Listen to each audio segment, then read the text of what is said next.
Boa tarde, pessoal. Na segunda aula prática de fenômenos de superfície, nós vamos estudar o comportamento de soluções poliméricas. Essas soluções apresentam uma peculiaridade de comportamento devido ao tamanho das cadeias de polímeros que estão dentro delas, que são muito maiores do que o tamanho de uma molécula pequena de uma solução comum. Apesar dessas peculiaridades, a base do tratamento termodinâmico vai ser a mesma da adotada para moléculas de pequeno tamanho. A maior diferença está no fato de que as macromoléculas, elas apresentam desvios grandes no comportamento ideal.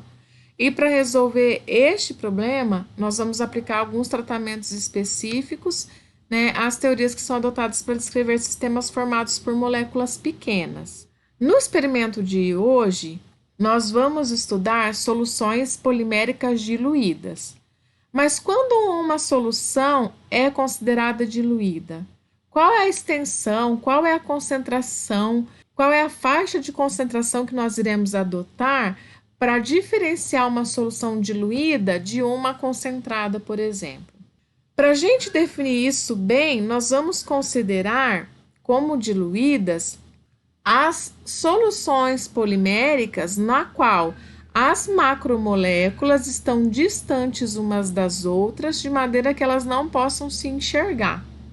Então, elas não conseguem perceber uma a outra. Então, quando uma ela sofre um movimento, a outra não interfere no movimento da outra. Então, existe uma concentração crítica, que é o C asterisco, na qual a viscosidade, né, de uma solução muda drasticamente quando está acima dessa concentração crítica, tá? Aqui nós temos uma concentração já no qual as macromoléculas interagem umas com as outras, quando flui, uma pode estar entrelaçada com a outra levando, então já não é considerado uma solução diluída, e aqui muito menos, né? Uma concentração muito maior do que a concentração crítica. Então, nós vamos trabalhar nesse sistema aqui de solução diluída.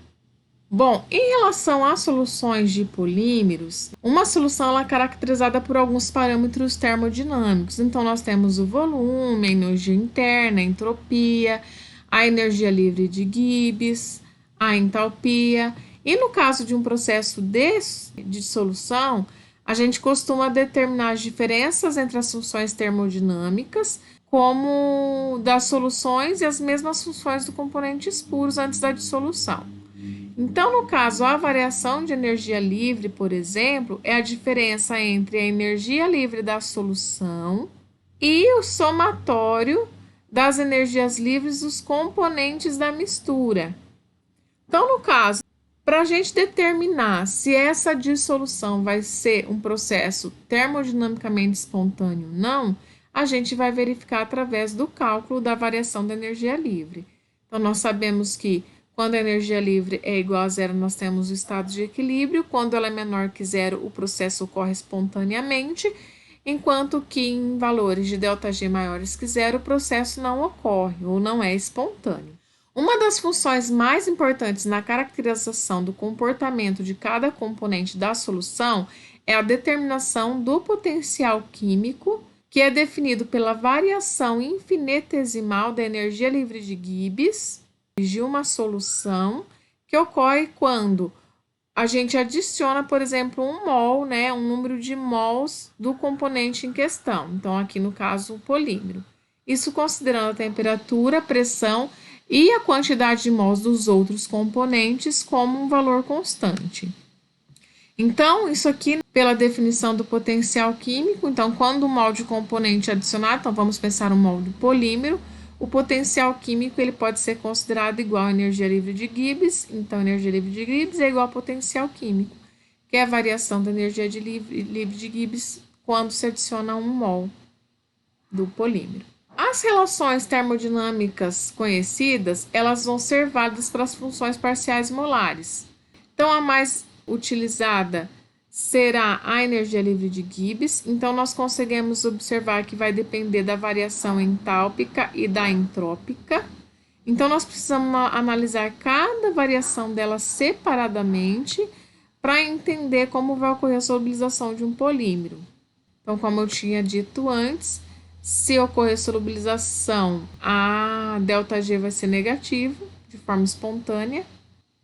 Em relação à mistura, a variação de entropia, o ΔS, vai ser sempre positivo, né? Porque eu vou ter um estado de maior desordem quando eu faço a mistura de um sistema com outro. Então, o que vai contar mais aqui seria a variação da entalpia, se ela vai ser positiva ou se ela vai ser negativa. Então, seria necessário que a entalpia tivesse uma variação menor possível para que o meu ΔG seja mais negativo e que essa dissolução seja mais favorável termodinamicamente. Então, para a gente analisar, né, a afinidade de um polímero com um solvente, a gente pode simplificar o comportamento de uma solução de polímero pensando em apenas dois componentes, que seja o solvente e o polímero propriamente dito. Nesse caso, nós podemos encontrar três situações. A primeira seria de uma solução ideal, uma situação ideal, no qual as interações entre as cadeias de polímero, polímero com polímero, ou as moléculas de solvente, então a interação de solvente com solvente e de polímero com polímero, seriam da mesma natureza do que as interações do polímero com solvente. Nesse caso, como não existe uma interação preferencial, não vai ocorrer nem consumo de calor e nem liberação de calor, e a variação da entalpia seria zero. Nessa situação onde não existe uma interação mais favorita, o arranjo das moléculas vai ser o acaso e a entropia dos sistemas vai ser função apenas da fração molar ou do número de configurações possíveis do sistema. Outras duas situações, no caso, né, de soluções reais, seria da interação do solvente com solvente e da interação do polímero com polímero serem maiores do que a interação do solvente com o polímero. Nesse caso, a gente não tem um processo favorável para a solubilização, porque essas interações do solvente com solvente e do polímero com polímero são maiores. E o terceiro caso seria no caso de que a interação do solvente com solvente e do polímero com polímero sejam menores que a interação do solvente com o polímero. Então, nesse caso aqui seria mais favorável à solubilização do polímero no solvente.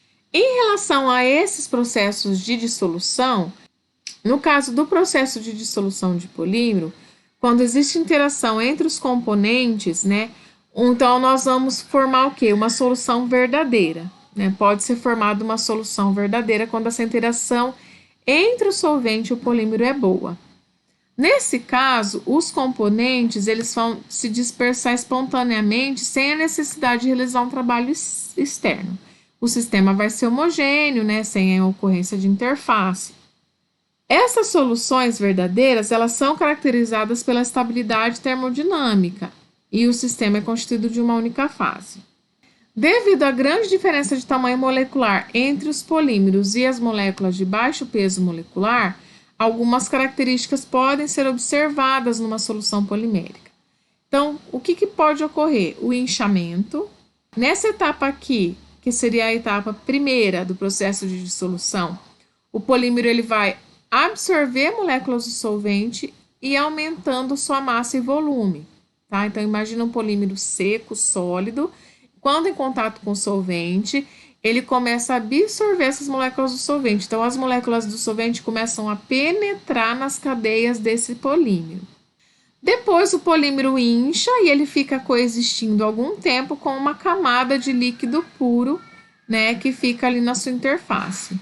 E por fim, depois desse inchamento, as cadeias poliméricas vão se difundir lentamente no solvente até formar uma solução homogênea.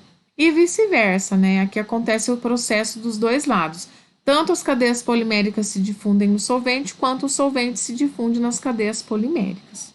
Alguns fatores afetam o processo de dissolução. Eu coloquei aqui alguns que eu considero mais importantes, mas existe no livro de caracterização do polímero alguns outros que são citados. Então, em relação à natureza química do solvente e do polímero, Essa dissolução vai ser uma medida das forças intermoleculares. Então, por exemplo, se a gente tem um líquido, um polímero apolar, ele vai se dissolver melhor num líquido apolar. E assim como um polímero polar se dissolve melhor num solvente polar. Então, a natureza química vai favorecer ou não, né, o processo de dissolução. O peso molecular dos polímeros é outro fator, né, que muda bastante, porque conforme o peso molecular aumenta, eu tenho uma extensão maior de cadeia polimérica para se dissolver no determinado solvente.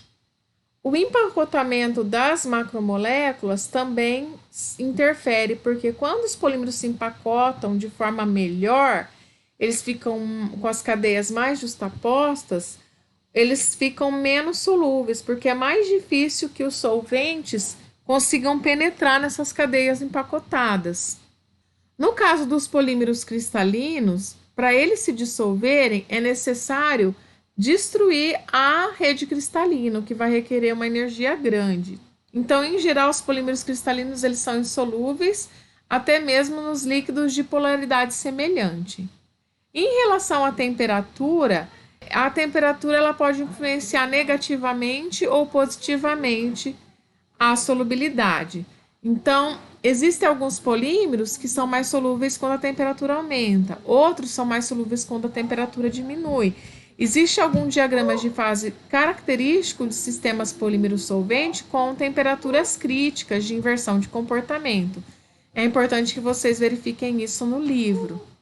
O primeiro experimento, né, que nós vamos fazer hoje é o de determinação da viscosidade de soluções poliméricas diluídas.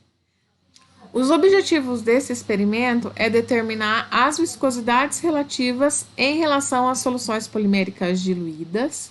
Nós vamos ver que temos diferentes viscosidades relativas, dependendo da concentração das soluções poliméricas.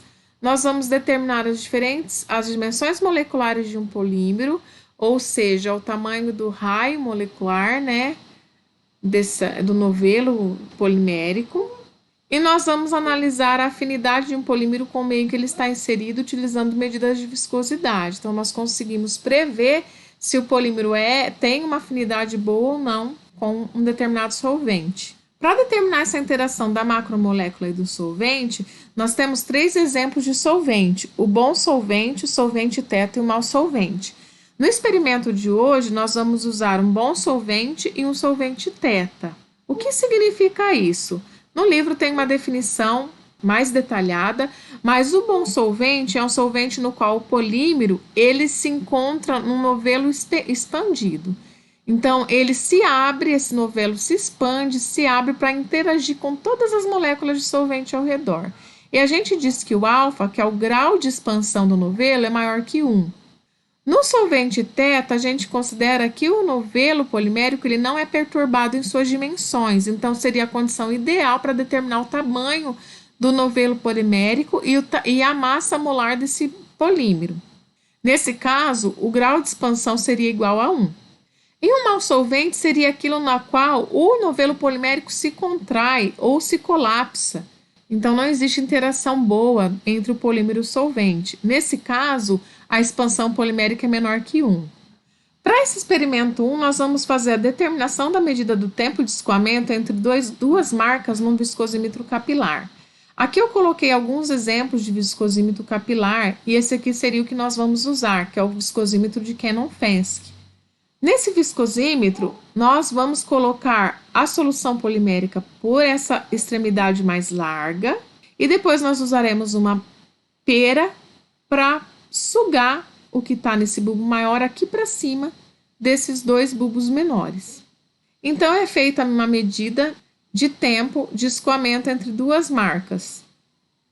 Isso vai ser feito com soluções de diferentes concentrações do mesmo polímero e nós vamos também determinar o tempo de escoamento do solvente puro, para poder fazer as medidas e os cálculos necessários para o relatório.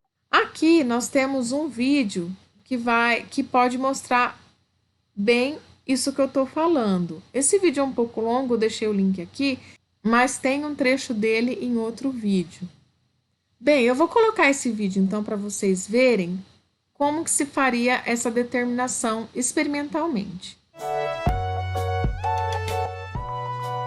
Nesse momento que ele passou aquele primeiro menisco, é o momento que tu ia acionar o cronômetro.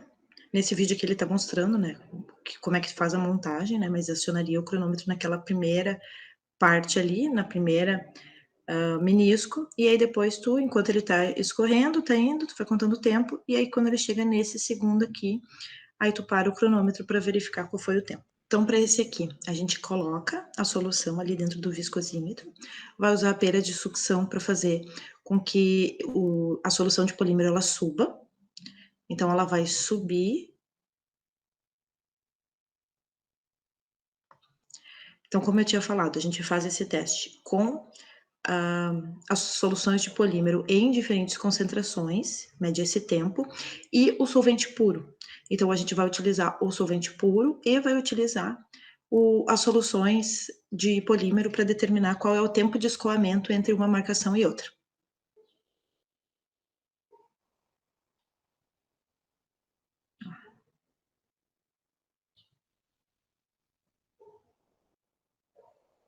E agora, como é que a gente faz o cálculo?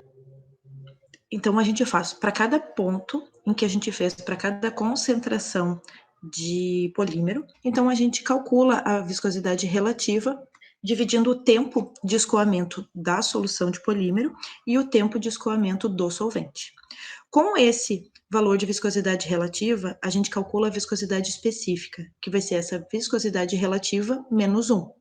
Tendo esse valor, a gente vai calcular a viscosidade específica reduzida. E vai ser calculada como? Dividindo essa viscosidade específica, que é o N relativo menos 1, dividido pela concentração. E aí, com essa viscosidade específica reduzida, a gente vai plotar esse gráfico. Então, nesse gráfico, a gente vai ter nesse eixo a viscosidade específica reduzida e aqui cada uma das concentrações. Então, eu vou medindo, né, para cada ponto desses, ó, para essa concentração, qual foi a viscosidade obtida, e com isso a gente consegue determinar uma reta. Então, revisando, a gente vai calcular a viscosidade relativa, dividindo o tempo de escoamento da solução de polímero pelo tempo de escoamento do solvente puro. Com isso, a gente calcula a viscosidade específica, que é pegar a viscosidade relativa menos 1. Quando a gente faz isso, a gente está tirando o incremento, né, quanto que de incremento de tempo de escoamento ou incremento de viscosidade a gente tem quando a gente bota esse polímero nesse solvente. A viscosidade específica reduzida, a gente divide a viscosidade específica pela concentração.